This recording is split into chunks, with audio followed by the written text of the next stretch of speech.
তো হঠাৎ করে বাসায় তোমাদের ভাইয়া ফোন আমি রাত্রে বলছি যে বাসায় কিন্তু তেল নাই, তো উনি মনে করছে কি আসলেও তেল নাই। তো বা হঠাৎ করে দেখি একটা পার্সেল আসছে, কত আমি তেল পাঠাইতেছি, তো এখন দেখি একটা পার্সেল আসছে।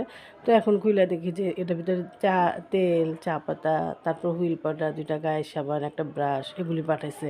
তো আমি বলতে তো আমি তোমাদের ভাইয়ারে ফোন দিলাম যে কী ব্যাপার, এগুলি কে পাঠাইছে? বলছে তুমি না বললা তেল নাই, তাই আমি এখন এখান থেকে অর্ডার করেছি, তো বাসায় চলে গেছে। এখন দিন অনেক আধুনিক হয়ে গেছে, তো তুমি বললেই যে কোনো মানুষ চাইলেই ভাবে যে কোনো সময় বাজার করতে পারে। তো বললাম ভালোই তো। তো আসলে এভাবে আমার করে কোনো সময় অভ্যাস নাই, মাঝে এখন টুকিটাকি তোমাদের ভাইয়া করে।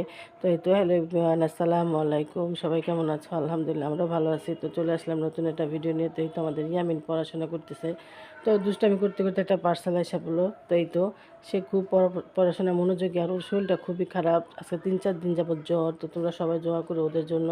তো এই তো কারণ হঠাৎ করে শীত কমে গেছে না, হঠাৎ গরম, হঠাৎ শীত পড়তেছে, তো এখন ঘরে ঘরে জ্বর। তো আমাদের ঘরে তোমাদের ভাইয়ারও খুব জ্বর, ওনারও প্রচুর জ্বর, নতুন চাকরি, যার কারণে ছুটিও নিতে পারতেছে না, তার শরীরের অবস্থা কিন্তু অনেকটা খারাপ।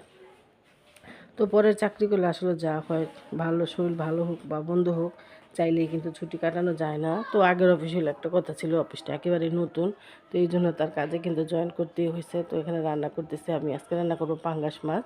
তো পাঙ্গাস মাছটা টমেটো আলু দিয়ে সুন্দর করে রান্না করবো, আর দেবো ছোট্ট একটা বেগুন, কারণ পাঙ্গাস মাছে আলু বেগুনটাই কিন্তু সুন্দর ভালো লাগে। তো মাখা মাখা ঝোল করে রান্না করব। আর আজকে আলুর দম বানাবো। তো আজকে সকালে ঘুম থেকে উঠে দেখি কিন্তু আমাদের নিচতলায় হই চই, খুব চিল্লাচিল্লি, মারামারি, ধরাধরি। তো ওনাদের একটাই ছেলে, তো ছেলেটা ভালো না, ছেলেটা একটু ইয়া হয়ে গেছে। তো টাকা পয়সা না দিলে বাবা মারে মারে, খুব খুব অশান্তি করে। তো আসলে ছেলে মেয়ে যেইটাই হোক, ছেলে হোক বা মেয়ে হোক, বিশেষ করে ছেলেরা, এখনকার ছেলেদেরকে ভালো করাটা অনেক কঠিন ব্যাপার। সাথে সাথে না থাকলে তো অনেক সময় হয়ে যায়, আসলে ভাগ্যক্রমে হয়ে যায় ছেলেরা আজকে এরকম। তো ছেলেটা খুবই অশান্তি করে ঘরের ভিতরে, তো দেখে আসলে মনটা অনেক খারাপ লাগে, মনে হয় যে আল্লাহ ছেলে নাই। আলহামদুলিল্লাহ, আল্লাহ পাক যা করছে ভালোই করছে। তো আজ এই তো দেখো একটা আলু ধোয়ার একটা টিপস। তো আজকে হঠাৎ করে আলু দম বানাবো, তো আলুটা না আমি না কলের নিচে বসে তো এইভাবে তারে ছোপাদা ধুইলাম, দেখি আলুটা একবারে সুন্দর ফকফকা হয়ে গেলো। তো ভাবলাম যে আসলে এটা কিন্তু সুন্দরই, এটা শুধু নতুন আলুই করা যাবে, কিন্তু পুরান আলু এভাবে পরিষ্কার হবে না। তো এইভাবে বসাই দিলাম এখানে, আলুগুলি কিন্তু কী সুন্দর লাগতেছে।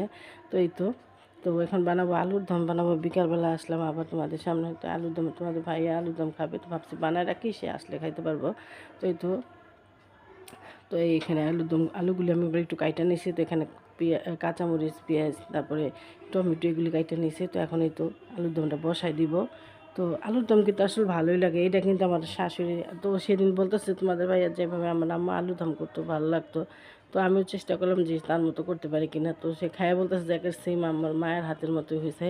আমার আম্মু এইভাবে আমাদেরকে শীতের দিনে আলুর দম বানায় খাওয়াইতো। তো আমিও আসলে আলুর দমটা রান্না করি, আমিও একটু মশলা টশলাটা বেশি দিই।